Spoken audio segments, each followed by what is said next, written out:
Good evening and welcome to the Anchorcast. This is Build It, the Homestead Mark II. And here we are at the project site, finally ready to build our house. Can you hear the enthusiasm in my voice? Now actually, I am sort of excited to get this done. I want to move all of my stuff out of the middle of the open and get it done. So let's get our excavator and get going. So we're going to dig down to a certain level here and use our excavator and our hammer to take away all of this dirt and other rocks. This is going to take a while. Actually, the entire project took me about a week to do the whole entire build because I had to find time to record it. And since I'm doing it in survival instead of creative, it takes a lot longer. And because of that, I apologize, but this is probably going to be about 3 videos, maybe 2 at the most. Every time I tried to save the files and add more clips, it just kept, Windows Live Movie Maker just kept quitting on me, so. Alright, let's get this rest of this dirt out here. And the great thing about using the excavator and the hammer in this is that it will level up the tools, and I'll get the benefits and the modifiers of having to use them. And I can also keep the leftover material for other projects.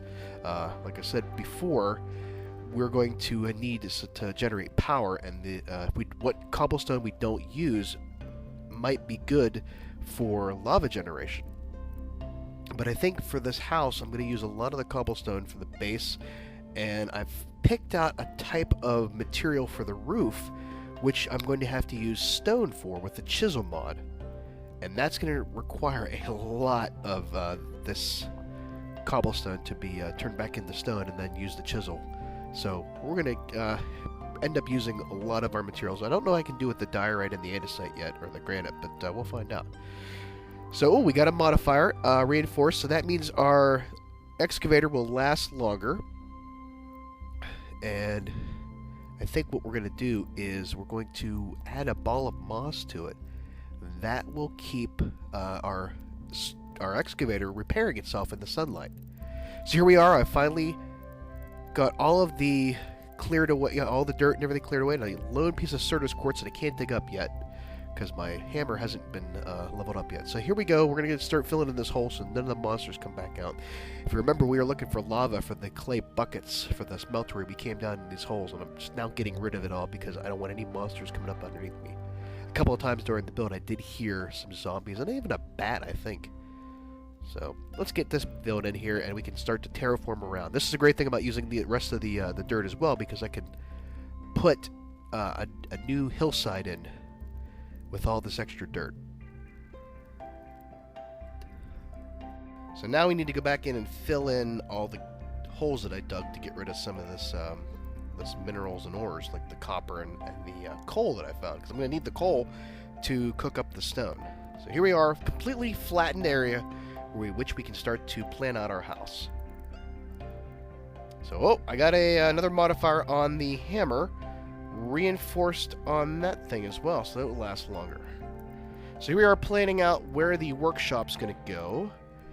Trying to figure out the best way to do this. Now, I screwed this up because I always think of things in odd numbers instead of even, and since this is going to have a double door on the front, I need to have an odd or an even number of spaces across the front.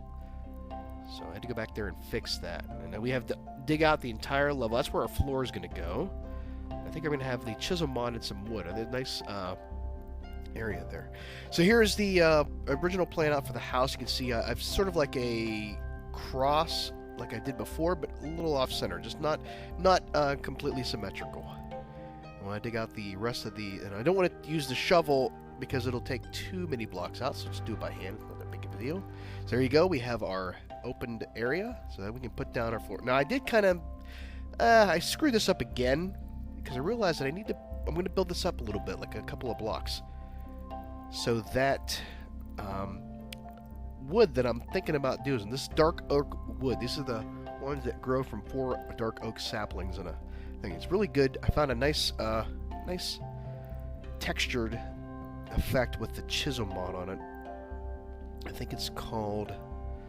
Oh, what the heck was it called? I don't remember. But we're not ready for it just yet, but I'm going to go cycling through to find all the different types of wood. Do I find the one I like? No, not yet. That's the one I think I'm going to use for the workshop. It's like a crate. I'll use just boxes in there. There we go. That's the kind of wood I want. The hardwood floor kind of look. We're not quite ready yet. I need to fill this in with dirt because this is going to be a couple of blocks higher than ground level. And I think I'm going to use this under area that I'm filling it with dirt now. That you can see I've filled in the entire area. And I'm going to use sleep in my sleeping bag to get rid of the night. And now we can start to build our pillars. And I want to check out this cobblestone because I don't like the regular gray cobblestone. But this huge cobblestone tiles with the Chisel Mod is really nice and stands out a little bit better. It's a little bit brighter, not as drab. And I think that's going to be the foundation for our house. So you can see huge cobblestone tiles. I'm going to get all of my my stone cobblestone to look like that. But as I was saying before, is I'm going to build this up a couple of blocks because I don't want to be right on the ground. I want to have a porch, and I also want to have an area underneath the house for all of the pipes and any wiring or anything else that's underneath. I'm going to have room for that to hide it. So there's going to be like an electrical room underneath the house for all the guts underneath the house. So here's this maple that I picked up from the I think it's the Natura, and it's got a nice light color to it, but it doesn't work with the Chisel Mod. So I think we're going to use it because it's a plain wood. I like it. It's bright. I just wish I could use a Chisel Mod on it. So you can see we got the entire porch outlined, and now we're going to go back through and put in the walls of the foundation with the huge cobblestones. And I apologize for my voice. I am fighting off a cold, so you'll have to excuse me as I sniffle and snort and sound like I'm in a tin can. But here we go. There's the entire foundation laid out with our porch around with the posts for our fence work. Now we can get ready to come back through and put down our floor with the dark oak wood planks in vertical disarray.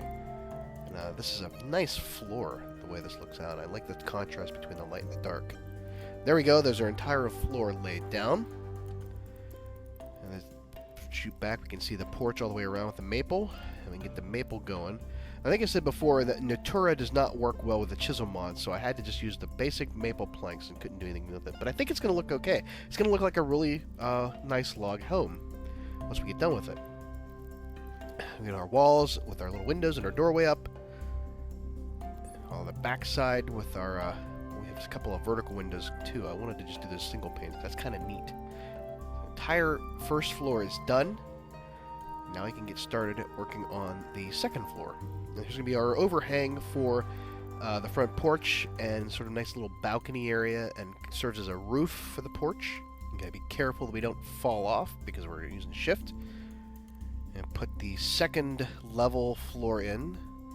And I thought about having this open floor plan, but I thought, I needed to have places to walk. I'm going to separate these rooms, so I did this all in. I ended up changing it because of where I put the steps. And another night falls upon us, so we take a sleep and start in the morning putting on the rest of the walls of the back of the house for the balcony that's going to overhang the back porch. You can see nice... Oh, Enderman decided to just show up and join the party. Get the hell out of here, bud.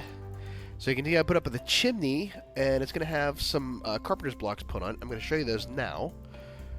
Here we can see another angle of the house, but we're going to get back in and start putting on the roof around the front porch in the first level, and the areas in the chimney. So you can see the carpenter's blocks, these wedge slopes, really nice. I can add a texture to them, and that will make a nice kind of like a stone shingle type looking roof.